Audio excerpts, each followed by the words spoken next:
ছুটির দিনের সকাল মানেই আমার কাছে ভেরি স্পেশাল একটা মর্নিং।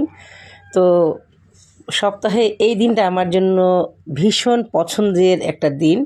তো পূর্ণর বাবা সপ্তাহে এই একটা দিন, বিশেষ করে শুক্রবার দিন, তিনি আমাকে সকালবেলা হারুন হোটেলে, আমাদের যেহেতু আমার বাসাবো বৌদ্ধ মন্দিরে, তো বৌদ্ধ মন্দিরের কাছে হারুন হোটেলে নিয়ে যান এবং সেখানে গিয়ে তিনি আমাকে নেহারি দিয়ে নাস্তা করান। নেহারিটা আমার ভীষণ পছন্দ। তিনি নাস্তায় সবজি এবং কলিজা ভুনা পছন্দ করেন। তো তার হচ্ছে সবজি কলিজা ভুনা, আমার হচ্ছে নেহারি। তো আপনারা দেখতে পেয়েছেন যে তার মাঝখানে কিন্তু তিনি হাত দিয়ে আমার নেহারিটা কেমন হয়েছে একটু টেস্ট করে দেখার চেষ্টা করছেন। আর আমিও করি তার সবজি এবং কলিজা ভুনা দিয়ে টেস্ট করা, দুজনে মিলে শেয়ার করে খাই। এবং আমাদের আসলে শুক্রবারের সকালের এই দিনটা আমাদের দুজনের জন্যই ভীষণ পছন্দের একটা সময়। অবশ্য সকালবেলা নাস্তা করার একটা যথেষ্ট কারণও আছে, কারণ এই ভদ্রলোক হচ্ছে একা একা বাজার করতে একদমই পছন্দ করেন না। তিনি বাজার করার সময় সঙ্গী হিসেবে আমাকে চান। তো সঙ্গী হিসেবে আমাকে চাইলে তো আমাকে ঘুষ দিতেই হবে, কারণ আমি খুব অলস, পারতপক্ষে আমি নামতে চাই না আমার বাসা থেকে নিচে যেতে চাই না, জাস্ট জব, স্কুলে চাকরি করি।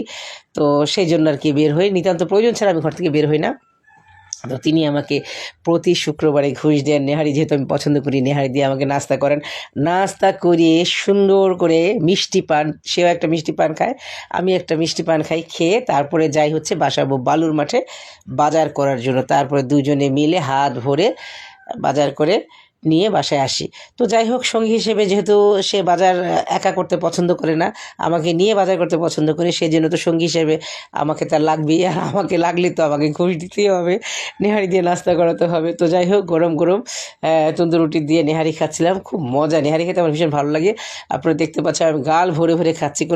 আর একটা জিনিস কি জানেন, খাওয়ার সময় না আমি কোনো ভদ্রতা বজায় রাখতে পারি না। আমি নিজের মতো করে মন ভরে এবং মুখ ভরে খাই, এবং খেতে আমার ভালো লাগে, খেতে আমি পছন্দ করি। আপনারা দেখতে পাচ্ছেন কামড়িয়ে কামড়িয়ে খাচ্ছি, কোনো ফর্মালিটিস মেনটেন করছি না, নিজের মতো করেই খুব আনন্দ। বাসায় যেভাবে খাই সেইভাবেই হোমলি খাওয়ার চেষ্টা করছি। আমার কিন্তু ভীষণ ভালো লাগে নেহারি খেতে, নেহারি দিয়ে নাস্তা করতে।